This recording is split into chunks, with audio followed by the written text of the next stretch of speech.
যাকে আল্লাহ দুনিয়ায় প্রেরণ করার সময় এইভাবে আখ্যায়িত করেছেন, ওয়ামা আরসালনাকা ইল্লা রাহমাতাল লিল আলামিন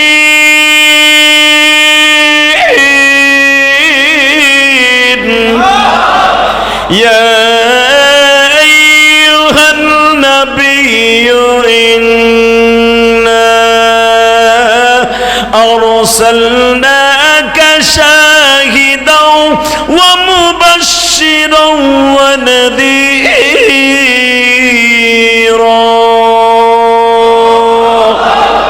وداعيا إلى الله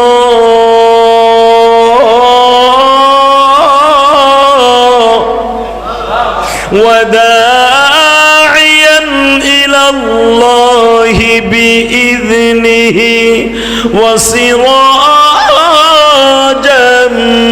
منيرا।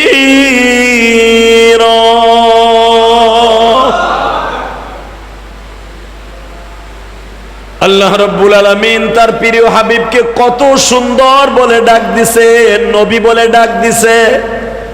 নবী শব্দের অর্থ, আবিধানিক শব্দের অর্থ হলো সংবাদ প্রবাহক, সংবাদ পৌঁছানে ওয়ালা। এই সংবাদ মানে কি? দুনিয়ার কোন সংবাদ? মা ইয়ানতিকু আনিল হাওয়া ইন হুয়া ইল্লা ওয়াহয়ুন ইউহা। আল্লাহর পক্ষ থেকে কোন সংবাদ না আসলে নবী কোনদিন সাংবাদিকের মতো সংবাদ প্রচার করতেন না।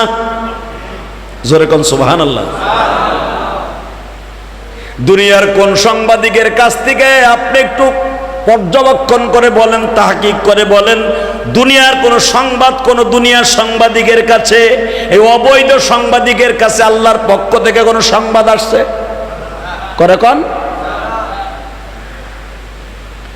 দুনিয়ার কোন সাংবাদিকের কাছে যেরকম আল্লাহর পক্ষ থেকে সাংবাদিক আসে না, তাহলে বোঝা গেল আল্লাহর পক্ষ থেকে যার কাছে সংবাদ আসে ওই সাংবাদিক, ওই সংবাদ প্রবাহক, সংবাদ প্রণেতা, সংবাদ পৌঁছানেওয়ালা, ওনার সাথে দুনিয়ার কোন সাংবাদিকের কেউ তুলনা করলে ডাইরেক্ট শিরক হয়ে যাবে। আর ইন্না শিরকা লা যুলমুন আযীম, দুনিয়ার সবচাইতে বড় গুনাহের নাম হলো শিরক করা। বিশ্বনবীর সাথে দুনিয়ার কারো তুলনা করা, এটা হলো শিরকের কাজ গো বাবা। বিশ্বনবীর শানের খেলাফে কেউ কথা বললে এটা সবচাইতে যেরকম বড় গুনাহ। বিশ্বনবীর চরিত্র নিয়ে কেউ কথা বললে ঈমান হারাবার যেরকম একটা মাসলা রসুল চলে আসে, বিশ্বনবীর যদি কেউ নিজের থেকে মন গড়া বলিয়া ফেলে, দুনিয়ার সাংবাদিকের মতো সাংবাদিক অবশ্যই যে যদি যাই না শুনে বলে থাকে তার ঈমান চলে গেছে, কোনো সন্দেহ নাই। আর এরে যারা তাহকিক ছাড়া, এরে যারা সাচ্চা করার জন্য যত বড় আলেম হও, যত বড় জ্ঞানী হও, এই জ্ঞান পাপীরে আর এক জ্ঞান পাপী তারে সলেহ করার জন্য, ভালো করার জন্য আর একজন যারা ফতোয়া দিবে, এইটারও ঈমানের মধ্যে দুর্বল আছে। কথা কন না কেন? তারে না শুধরাই আরো বরঞ্চ তারে দুমা দেয়। বাংলাদেশে এরকম কিছু আছে না নেই? আল্লাহ এদের হেদায়েত নসিব করে। জোরে কেন আমিন। আর জোরে কেন আমিন। ভালো করে বুঝবেন গো বাবা, নবীরা তো দূরের কথা, দুনিয়ার কোন সাহাবীদের সংবাদও দুনিয়ার কোন সাংবাদিকের সাথে তুলনা হবে না। কথা কন না কেন?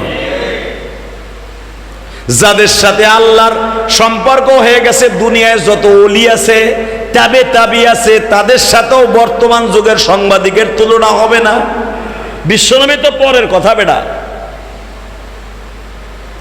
ভালো করে বুঝছেন গো বাবা, মুক্তাজাহাত বলে বুঝে শুনে কথা বলতে হবে। কার সাথে কি কথা বললে ঈমান চলে যাবে, এটা বুঝে শুনে ফতোয়া দিতে হবে। পৃথিবীতে একজন মাত্র মানুষ আছে যার চরিত্রের গ্যারান্টি কে দিছে? জোরে বলেন, আরো জোরে। দুনিয়ার কোন নবীদের সাংবাদিকতা আর এই দুনিয়ার কোন নবীদের, এই দুনিয়ার কোন সাংবাদিকতা এক না। যেরকম আমি আপনাদেরকে একজন অলির কথা বলি গো বাবা, দুনিয়ায় বসিয়া চোখটা বন্ধ করলেই রব্বে কারিমের কাছ থেকে কিছু আনতে পারতেন। যেরকম সুবহানাল্লাহ। ভারতবর্ষের ভিতর একজন অলি ছিল, নাম ছিল তার নিজামউদ্দিন আউলিয়া। কি নাম? বাড়ি যে কই জোরে জোরে কম যায় না? নাম কি? নিজামউদ্দিন আউলিয়ার কবর আমার মনে হয় 25 বারের উপরে আমি গুনাহগার জিয়ারত করছি। ইলিয়াস রহমাতুল্লাহ আলাইহির কবর থেকে মাত্র কয়েকশো গজ দূরেই হলো নিজামউদ্দিন কবর। আল্লামা জাকারিয়া সাহেব রহমাতুল্লাহ আলাইহি তার কিতাবের মধ্যে সুন্দর একটা ঘটনা লিখছে বাবা। ওলিদেরকে আল্লাহ কিছু কিছু পাওয়ার দিছে। আলা ইন্না আউলিয়া আল্লাহ লা খাউফুন আলাইহিম ওয়ালা হুম ইয়াহজানুন।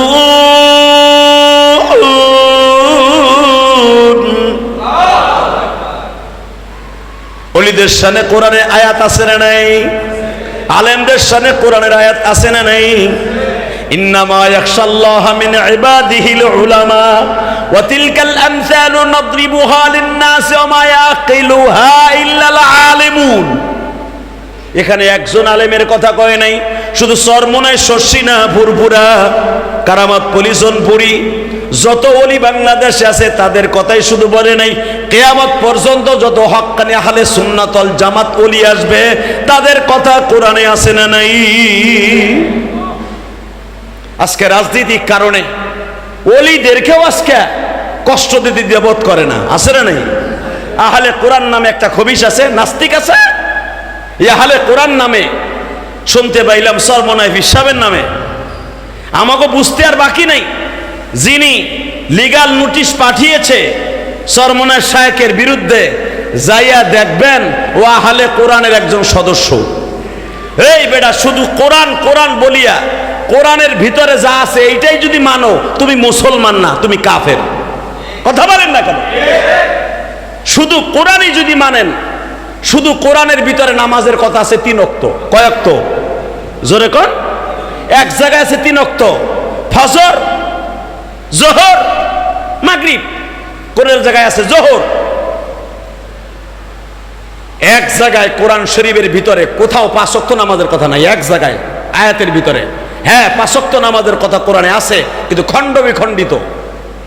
শুধু যদি কোরআনের আপনি বিশ্বাস করেন, কোরআনের আইন বাস্তব করেন, কসম আল্লাহ আপনি মুরতাদ হয়ে যাবেন। কথা কন না কেন? কোরআনের ভিতরে নামাজের কথা আছে 5 ওয়াক্ত 5 জায়গায়, কিন্তু নামাজ কেমনে পড়তে হবে এটা কোরআনে নাই। কথা বলেন না কেন? শুধু আছে আর রুকআই সুজুদ আর রাকিঈনা মা আর রাকিঈন। নামাজের ভিতরে রুকু আর সিজদার কথা আছে। নামাজের ভিতরে তাশাহুদ পড়া ওয়াজিব, দাঁড়ায় কেরাত পড়া, শুধু দাঁড়ানোর কথা আছে আর সিজদার কথা আছে। কিরাত পড়ার কথা, ফাতিহা পড়ার কথা, সূরা মিলানের কথা, কিভাবে রুকুতে যাবেন, কিভাবে কি করবেন, কয় তাসবিহ করবেন থাকবেন, এটা কি কোরআনে আছে? তাই তুই যদি শুধু কোরআন কোরআন নাজেল করস বেটা, খালি কোরআনের হুকুমই তুই মানুষ, তুই মুসলমান না। কথা বলেন না কেন? সরমনা